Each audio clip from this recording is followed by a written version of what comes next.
एक मनुष्य आपके पास आता है। वह खूब पढ़ा लिखा है, उसकी भाषा भी सुंदर है।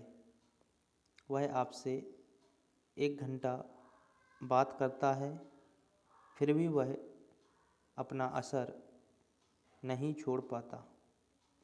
वहीं दूसरा मनुष्य आता है, वह इने गिने शब्द बोलता है।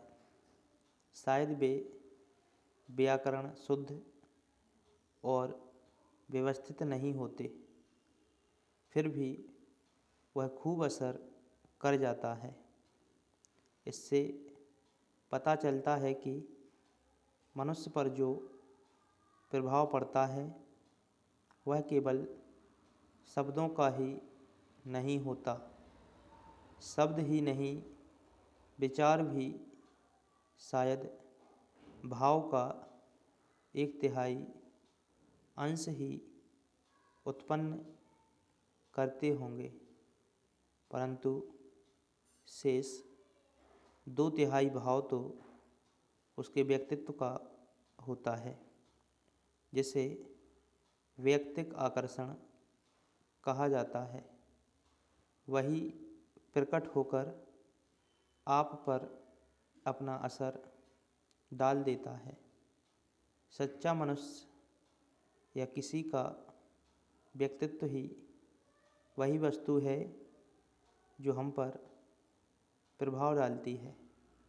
हमारे कर्म हमारे व्यक्तित्व की वह अभिव्यक्ति मात्र हैं। संपूर्ण शिक्षा तथा समस्त अध्ययन का एकमेव उद्देश्य है इस व्यक्तित्व को गढ़ना, परंतु हम यह ना करके केवल बहिरंग पर ही पानी चढ़ाने का काम करते हैं। जहाँ व्यक्तित्व का ही अभाव है, वहाँ बहिरंग पर पानी चढ़ाने का प्रयत्न करने से क्या लाभ। सारी शिक्षा का ध्येय है मनुष्य का विकास। वह अंतर्भाव, वह व्यक्तित्व जो सब पर अपना प्रभाव डालता है, जो अपने सगे संबंधियों पर जादू सा कर देता है, शक्ति का एक महान केंद्र है। और जब यह शक्तिशाली अंतर्मानव तैयार हो जाता है तो वह जो चाहे कर सकता है।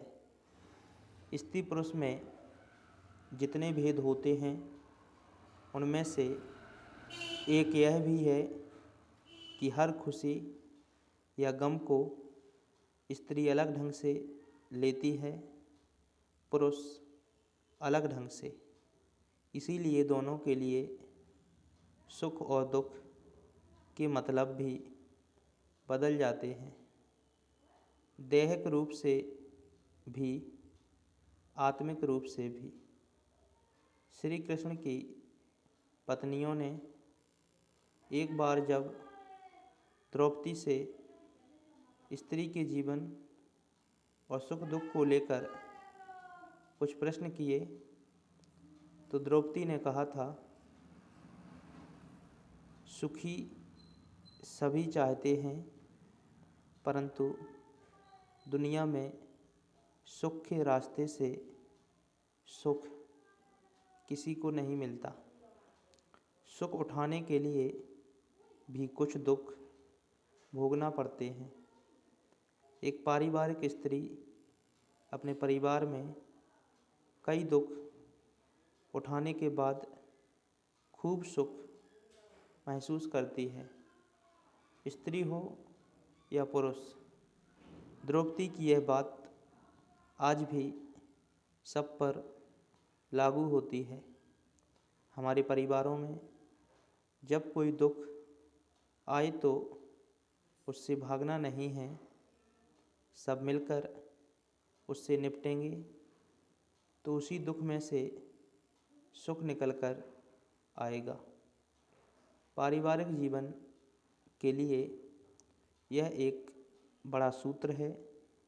जब हम दुख सहकर सुख उठाते हैं तो वह सुख, वह खुशी मौलिक होगी, वरना उधार की खुशियाँ तो मोबाइल से, टीवी से, मित्रों की महफ़िल से या कोई और भोग विलास से प्राप्त कर लेते हैं।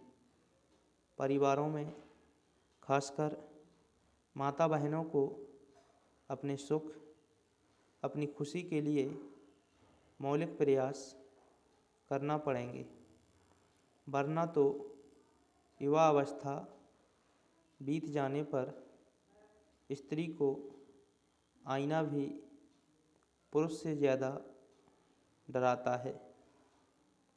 आर्थिक सवालों पर भारत और अमेरिका में बहस के मुद्दों में ज़मीन आसमान का फ़र्क दिख रहा है। हमारे यहाँ इस समय चर्चा चल रही है कि 2021-22 की दूसरी तिमाही में वृद्धि दर के आंकड़ों पर हम खुशी मनाएं या नहीं। सरकारी पक्ष कह रहा है कि 8.4% की वृद्धि दर ने हमें महामारी के पहले वाले स्तर में पहुंचा दिया है और मोटे तौर पर हम 7% वृद्धि दर के अपेक्षाकृत बेहतर दायरे में पहुंच गए हैं। वहीं विपक्ष का कहना है कि अगर पिछली तिमाही से तुलना करें तो वृद्धि दर ना के बराबर बढ़ी है। यह देखकर ताज्जुब होता है कि अमेरिका में बहस का मुहावरा वृद्धि दर के आंकड़ों पर केंद्रित ही नहीं है। वहाँ सत्ता पक्ष ने आर्थिक महंगाई, बेरोजगारी और आपूर्ति से संबंधित मानकों पर केंद्रित कर रखा है। नवंबर में बाल्टीमोर में बोलते हुए अमेरिकी राष्ट्रपति जो बाइडेन ने सरकार के लक्ष्य स्पष्ट करते हुए कहा कि उन्हें 3 तरह की गारंटियां करनी हैं।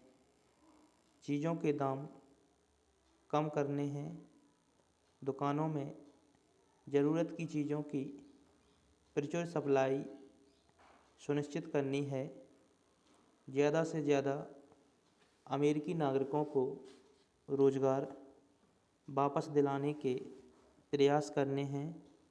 ऐसी बात नहीं है कि भारत में महंगाई, सप्लाई और रोज़गार के सवालों को लेकर चिंता नहीं की जा रही है, लेकिन यहाँ माना यह जाता है कि अगर वृद्धि दर बढ़ गई तो इन समस्याओं का निराकरण होने की प्रक्रिया की शुरुआत अपने आप हो जाएगी।